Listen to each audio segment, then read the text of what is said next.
यार एक बात बोलता हूँ, हम लोग एम्स्टर्डम के रेड लाइट डिस्ट्रिक्ट में थे रात के 10 बजे और पूजा ने मुझे कहा यह तो एक्सपेक्ट नहीं था और सच में हमने भी नहीं सोचा था।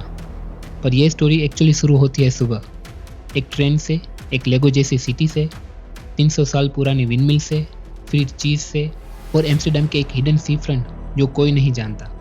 रात तक कैसे पहुंचे देवेलन में और वहाँ क्या हुआ वो सब इस वीडियो में है, स्टेप बाय स्टेप। चलो चलते हैं।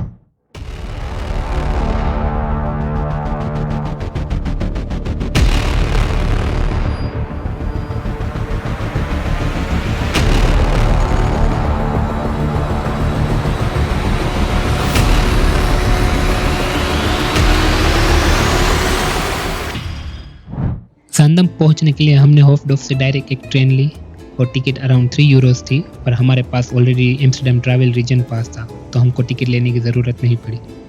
ये ट्रिप सिर्फ 30 मिनट की थी, हमको पता भी नहीं चला कि हम कब पहुंच गए और जांडम स्टेशन उतरते ही सीधा समझ आ गया कि ये जगह क्यों एक अट्रैक्शन है।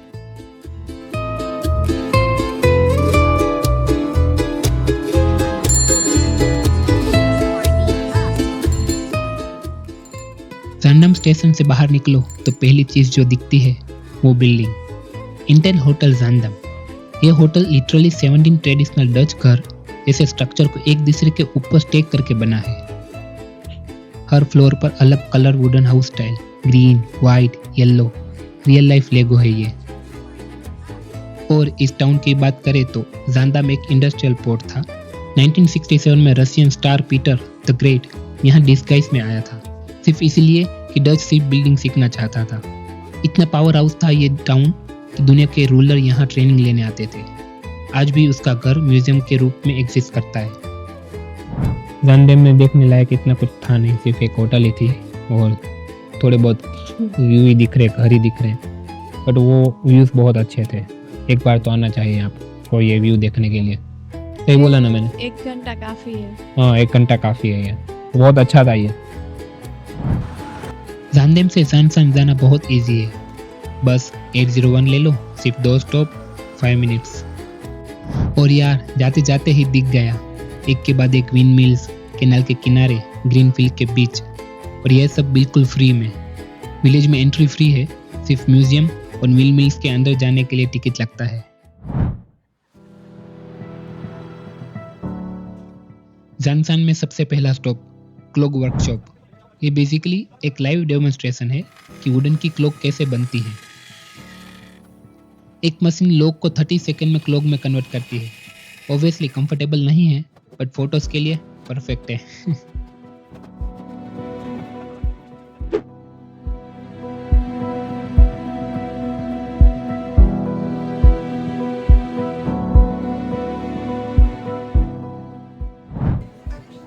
It was amazing. Thank you.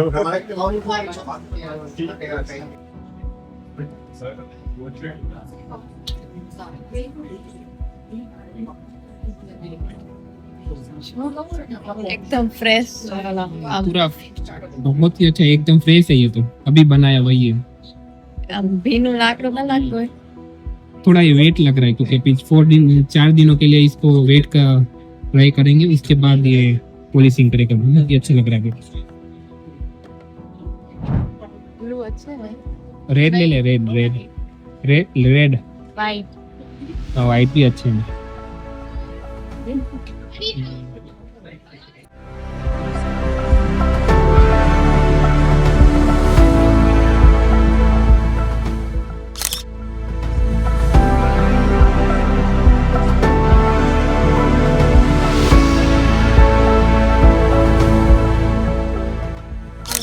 Hi, welcome. Where are you from? I'm from India. India. Nice to have you. Welcome.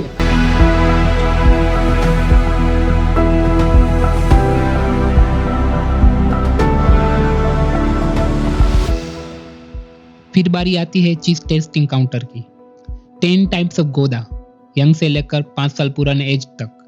Young Gouda means soft, creamy, mild, और aged Gouda means dark, crumbly और almost like dark chocolate. Seriously मैंने सब चीज try की और मैं रुक ही नहीं रहा था।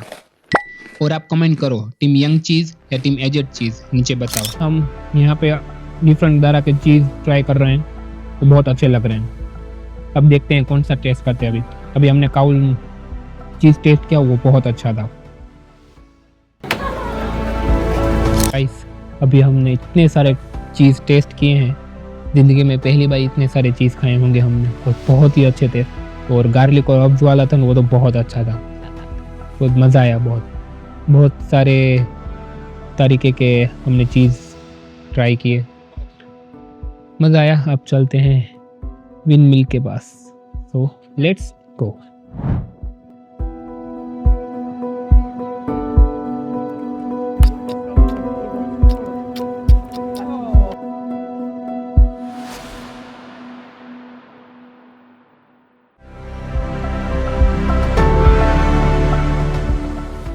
और फिर आते हैं विंड मिल्स। जानसान में करंटली 5 वर्किंग विंड मिल्स हैं।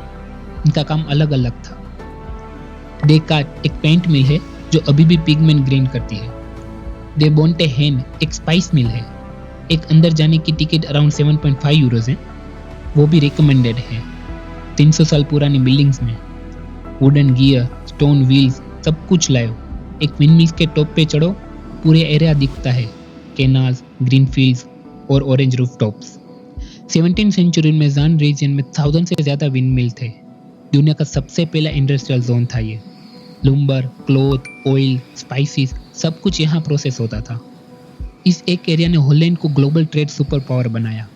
आज सिर्फ 13 विंड मिल्स बचे हैं, पर ये 13 अभी भी चल रहे हैं। यूनेस्को के वर्ल्ड हेरिटेज स्टेटस के लिए नॉमिनेटेड है ये एरिया। यहाँ से आप बोट राइड भी कर सकते हो। यहीं से आप टिकट ले सकते हो, पर पर्सन 12.50 यूरोज है 25 मिनट्स राइड के लिए। हमने ले ली आइसक्रीम और इसने तो खाना ही स्टार्ट कर दिया। अच्छी है विथ नट्स हमने लिए, तो 3.50 यूरोज की है। तो हम खाते हैं, थोड़ा एंजॉय करते हैं इस व्यू को। Come, baby, come. Come, baby. Come, baby, come. Come. नहीं आएगा, छोड़। वो तेरे नेल पेंट देख रहा है। इसको क्या देखना है अंदर, पता नहीं।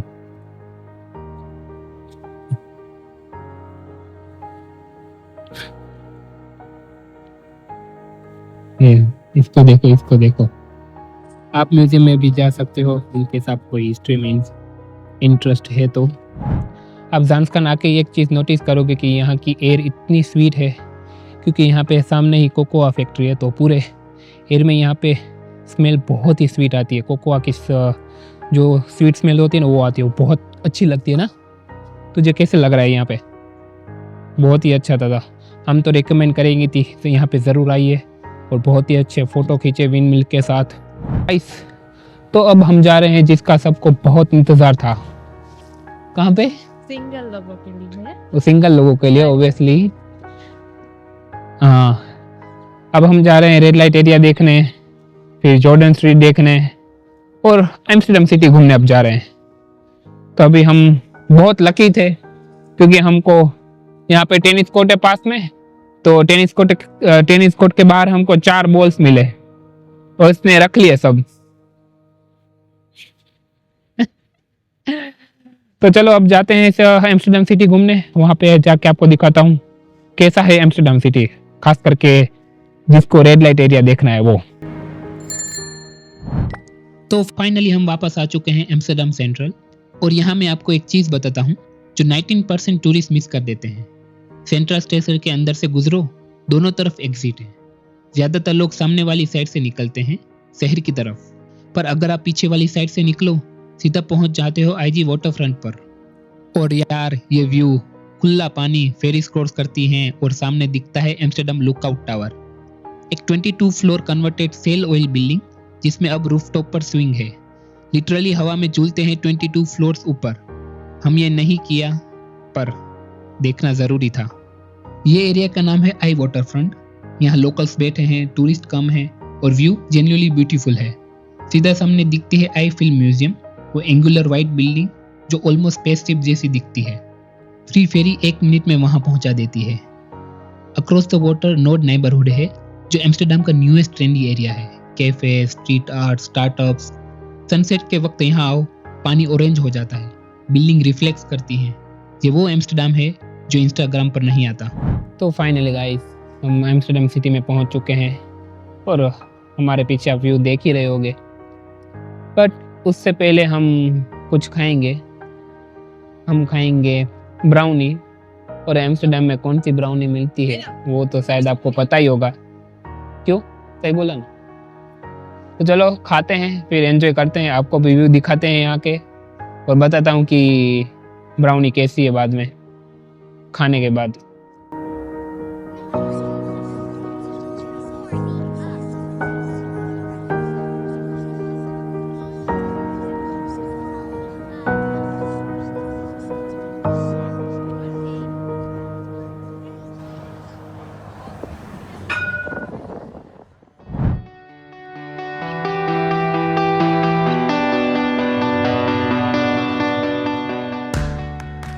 अब हमें एम्स्टर्डम के असली दिल में, डैम स्क्वायर। ये एम्स्टर्डम का ओरिजिनल सेंटर है। शहर का नाम इस जगह से ही आया है। डैम एक डैम जो 13वीं सेंचुरी में एम्स्टर रिवर पर बनाया गया था। उसी डैम के अराउंड एक सेटलमेंट बना और वो सेटलमेंट आज एम्स्टर्डम है। स्क्वायर के एक साइड है रॉयल पैलेस, 1648 में बना, ओरिजिनली सिटी हॉल था। अब यह रॉयल डच फैमिली का ऑफिशियल रेसिडेंस और म्यूजियम है। और surrounded area Nieuwe Kerk new church, 15वीं सेंचुरी का चर्च। डामडेक स्ट्रीट एम्स्टर्डम की शॉपिंग रोड है और यहाँ 5 मिनट से वॉक पे ही रेड लाइट डिस्ट्रिक्ट शुरू हो जाता है। तो गाइस, हम आ गए हैं डैम स्क्वायर। ये पीछे देख रहे हो आप, हमने बहुत सारी रील्स शूट की। वो बॉलीवुड जो सॉन्ग है, कौन सा सॉन्ग है हमको याद नहीं, हम भूल गए, तो वो हमने रिक्रिएट किया यहाँ पे और बहुत सारे फ़ोटो खींचे और बहुत मज़ा आया। क्या आप भी एम्स्टर्डम आना चाहोगे? कमेंट में बताओ येस या प्लानिंग में है। डैम स्क्वायर से सीधा वेस्ट में वॉक करो, 10 मिनट्स में पहुंच जाते हैं जॉर्डन। ये एक 17वीं सेंचुरी वर्किंग क्लास नेबरहुड था। यहाँ आर्टिस्ट, क्राफ्टमैन और वर्कर्स रहते थे। आज ये एम्स्टर्डम का मोस्ट डिजायरेबल नेबरहुड है। जॉर्डन के अंदर ही 9 स्ट्रीट है। ये 9 एरो कनेक्टिंग लेन्स जो 10 मेन कैनाल्स को क्रॉस करती हैं। फाइनली मैंने इसको पिंक साइकिल दिखा दी। यहाँ पे 2 दिन से बोल रही है मुझे पिंक साइकिल देखनी है, पिंक साइकिल देखनी है। पिंक और वाइट हो रही पीछे, दोनों साइकिल दिखा दी और इसके फोटो भी ले लिए। अब मजा आया ना? अब इसकी एम्स्टर्डम ट्रिप वर्थ इट रहेगी ना? नहीं, एक और चीज बाकी है, कल शायद मुझे देखने मिल जाए, दिखाएगा तो। ओके, तो चलो चलते हैं अभी सबसे इम्पोर्टेंट जगह पे। So let's go. ये तो जा रही है घर, मैं सिर्फ अकेला ही जा रहा हूँ क्योंकि वो मेरे लिए कुछ काम की नहीं है। हाँ, मैं अकेला ही जा रहा हूँ वहाँ पे। इसको मैं घर भेज रहा हूँ।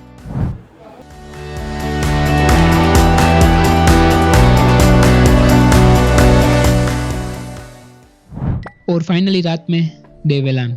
यह है एम्स्टर्डम का रेड लाइट डिस्ट्रिक्ट। नाम बहुत है इसके, डेवेलान, आरएलडी, रोसब्लूट, पर लोकेशन एक ही है।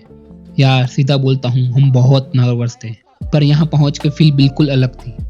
ये एक crowd, well light tourist area है। पुलिस वॉक कर रही है, रेस्टोरेंट ओपन है, फैमिलीज घूम रही हैं। और ये जो 17वीं सेंचुरी की रेड ब्रिक्स बिल्डिंग कैनाल के ऊपर झुकती हैं, नियॉन उनमें रिफ्लेक्ट हो रहा है। ये जेन्युइनली सिनेमैटिक है। Camera rules, 0 photography near Windows.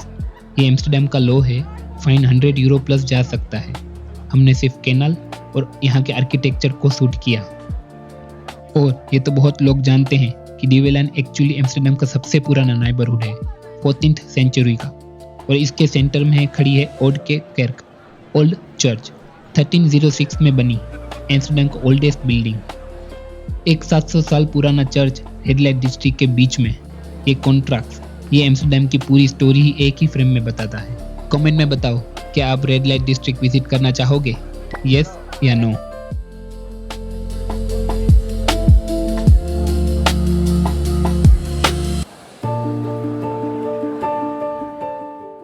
और यहीं पे हमारा डे 3 होता है खत्म।